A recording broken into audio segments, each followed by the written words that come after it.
Welcome back to the Digital Deep Dive podcast. Great to be here. We are diving deep today into what Mesh Digital is calling probably the most crucial fork in the road for U.S. healthcare in decades. It's this major inflection point that's happening right now, whether we really see it or not. Yeah, and it's even more than a fork. Mesh Digital, they explicitly name this moment the Rubicon. The Rubicon. Yeah. Their argument is that by 2026, the entire architecture of U.S. healthcare is going to be, well, fundamentally rewired. And, while all the noise-rising premiums, data breaches, burnout is deafening. Right, it's so loud. The real signal we need to be listening for is this foundational architectural shift. Absolutely. And I think the central thesis from Mesh Digital is just so powerful. The organizations that are going to win in this high-stakes future have to stop just piloting, what do they call them? Shiny tools. Great, shiny tools. They have to actually install a comprehensive end-to-end operating system. And that's really the core mission for this deep dive, right? We need to define what this OS actually is. Because it's not just tech. No. We're talking about an architecture built on governed data, AI embedded right at the edge of the workflow, interoperable APIs, and this is so crucial, a consent-first digital identity for every single patient. And that's how digital strategy finally moves from being, just a slide deck to a real scoreboard. With measurable patient financial outcomes, exactly. So over the next few minutes, we're going to dissect the 10 trends that Mesh Digital says define this new operating system. We've grouped them thematically just to help you get the full picture. Sounds good. Let's start with maybe the most visible change, how and where care is actually delivered. Yeah, this first theme is all about moving care, pushing it way beyond the traditional hospital walls. Okay, so we'll begin with trend 1, digital therapeutics, or DTX, moving into core service lines. Right. And this is a massive shift. We're talking about software stopping, being just some supplemental add-on. And becoming a fully mainstream reimbursable intervention. Exactly. For big things like diabetes, hypertension, or even opioid use disorder. The growth numbers here are they're staggering. And they really show why this is a core trend. They do. Mesh Digital projects, the market size will jump from about $3.5 billion in 2023 to $12 billion in 2026. $12 billion. And why it matters operationally is that DTX provides these continuous data streams. You could almost call it telemetry. Telemetry. I like that. It's something that traditional, in-office visits just can't capture. And that continuous engagement, which is often gamified or uses these AI personalized nudges, that translates directly to better adherence rates. Which is the holy grail for chronic disease management. But the big challenge, as Mesh Digital points out, is integrating all that data. You need APIs that let payers pull DTX usage logs right into their claims workflows. For real-time reimbursement. Yeah. Yep. It forces a pretty profound question, actually. It is. Will health plans shift from just covering drugs to covering a software? And if they do, how does that completely redefine the product in healthcare? That's a huge redefinition. And it's not just limited to chronic disease. Trend 2 takes it into really high acuity stuff, remote surgery and teleoperating centers. Yeah, thanks to 5G and robotics, complex procedures are no longer tied to a specific location. Mesh Digital sees a whole nationwide network of these centers emerging. And their projections are, well, they seem aggressive, but they make sense. They do. By the end of 2026, they forecast at least 3 states will host a certified remote surgery center. Just think about the impact on geographic equity. Oh, huge. Specialist access in rural regions. Exactly. And it's incredibly cost-efficient for the hospitals themselves. Right, because instead of every small regional hospital buying a multi-million-dollar robot that just sits there most of the time, they can centralize it. They can use models like remote surgery as a service, basically a pay-per-procedure model. So the hospital of the future starts to feel less like a hospital and more like a data center with a robot in it. Pretty much. Which leads to the big question. Who actually owns the data streams and the profits from a procedure done remotely across state lines? That's a minefield. A total minefield. Okay, moving from physical procedures to behavioral health, Trend 6 is all about AI-augmented mental health care. So AI chatbots, virtual therapists, handling 204/7 triage and monitoring. This has to be a direct response to the provider shortage. Absolutely. Mesh Digital projects that by 2026, 8% of primary care mental health visits will involve a mandatory digital triage step. It's just essential for scaling support. And it lowers overhead. Plus, it helps with the stigma, right? Anonymity is easier on a digital platform. For sure. But it makes you wonder, doesn't it? Will the first line of mental health care soon be a screen that, just through analyzing your patterns and your data, knows more about you than a human therapist you see once a month? That's a wild thought. And that kind of scaling, that hyper-personalization, it's just impossible unless the underlying plumbing is solid. Which brings us right to our second big theme, the foundation. Trust, security, and governed intelligence. Exactly. So let's start with where the patient meets the data. Trend 4, which Mesh Digital calls IAM 3.0. Or blockchain-based health identity and consent.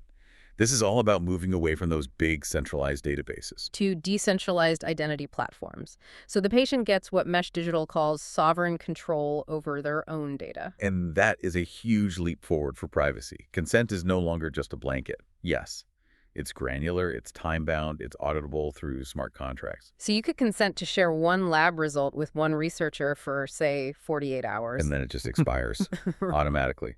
Mesh Digital sees about 5% of major health systems deploying a blockchain layer for identity by 2026. And it boosts interoperability, too. It does, because it streamlines that verified data exchange. Yeah. And Mesh Digital has a pretty radical take on the business model here. Oh, yeah. They see a potential for a consent-as-a-service marketplace. Patients could actually monetize little slices of their anonymized data to researchers for micropayments. So consent literally becomes a form of currency. You're paid for your own information. Exactly. And the ability to move that data is being mandated by Trend 9, regulatory evolution. This is the 21st Century Cures Act. Right. It culminates in a 2025 mandate that all health data has to be shareable via open APIs. Always, with patient consent. And this all builds towards a National Health Data Exchange, or HDX.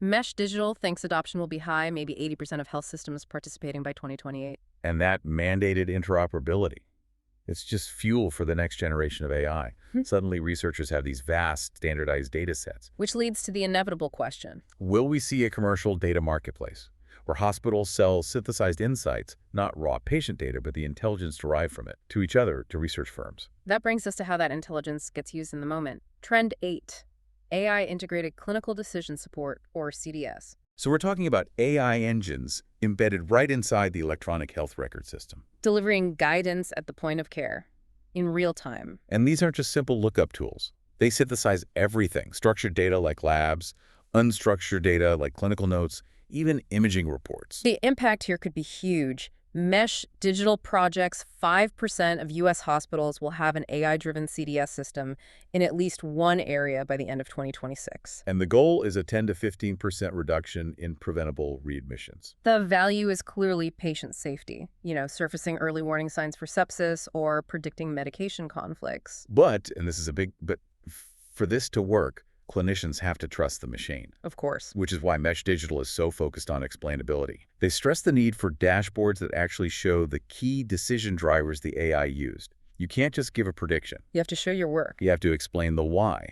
Was it the low blood pressure, the combination of 3 specific meds? Without that transparency, adoption just stalls out. That makes total sense. Okay, so that's a critical piece. Let's shift to our final theme. How all this tech changes the financial and personal relationship we have with our health. Right. Driven by outcomes and personalization. This kicks off with Trend 3, AI-driven population health platforms. We're talking about machine learning models that synthesize every single data point, EHR, claims, social determinants of health. To predict high-risk events, like a readmission, with up to 90% accuracy. The scale is immense. Mesh Digital projects, 70% of commercial health plans will be using AI-based risk scoring by the end of 2026. That is the definition of proactive care.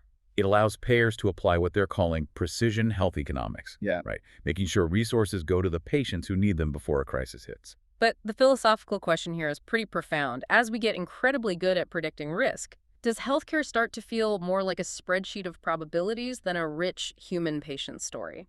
It's a real danger, and those probabilities feed directly into how care gets paid for under Trend 5, real-time value-based care models. So payment structures are evolving beyond simple bundles. To dynamic, real-time, risk-adjusted payments. And the speed is what's key here. Provider compensation could be adjusted weekly based on outcome metrics from streaming analytics. Weekly, wow. It's a revolutionary change.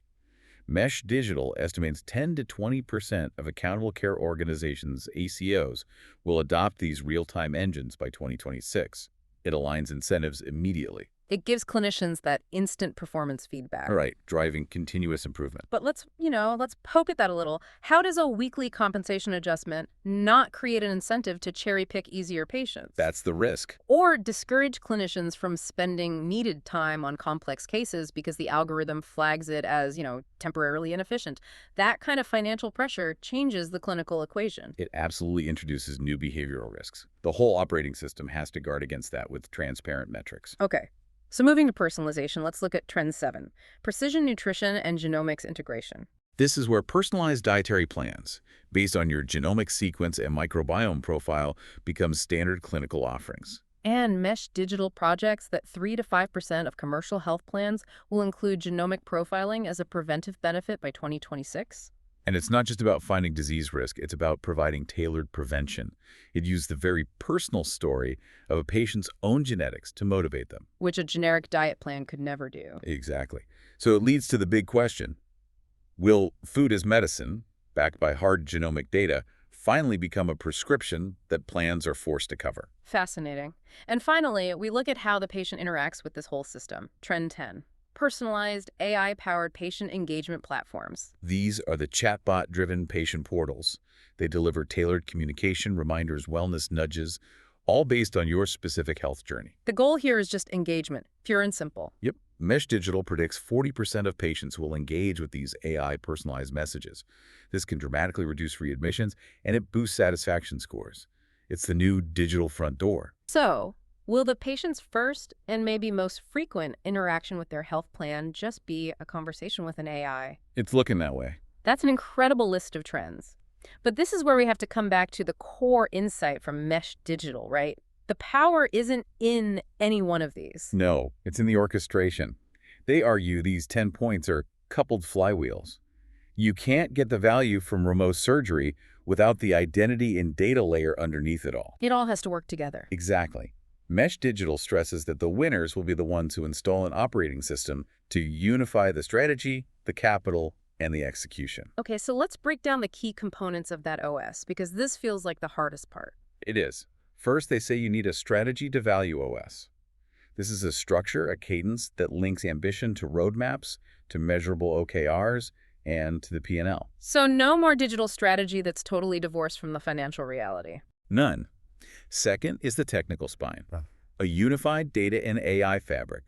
Think of it like a lakehouse, blending your clean, structured data with all the raw, messy, unstructured data you need to train next-gen AI. Which is essential for that clinical decision support we talked about. Absolutely. Third is the API and integration mesh.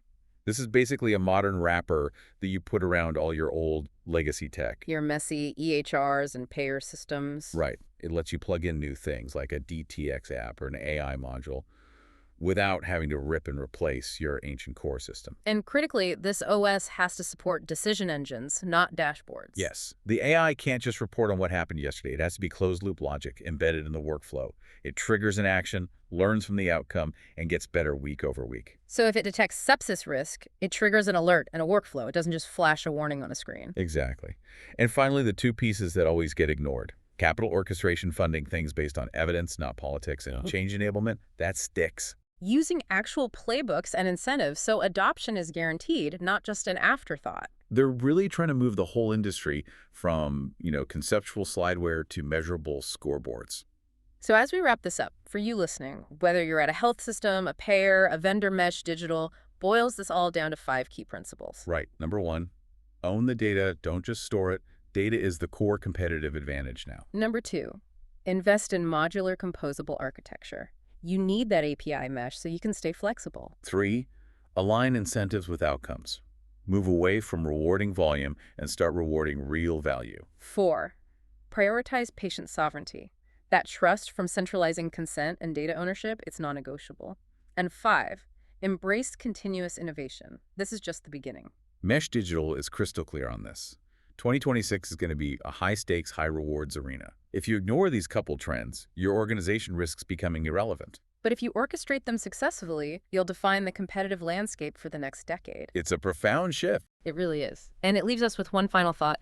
Since this whole competitive shift is toward installing these intelligent operating systems, driving efficiency with AI and real-time data, we have to ask, Mm-hmm. if every major organization gets to near-perfect operational and clinical efficiency, will the main source of competitive advantage shift entirely away from the quality of care provided and toward the ownership and commercialization of the predictive intelligence you get from that data?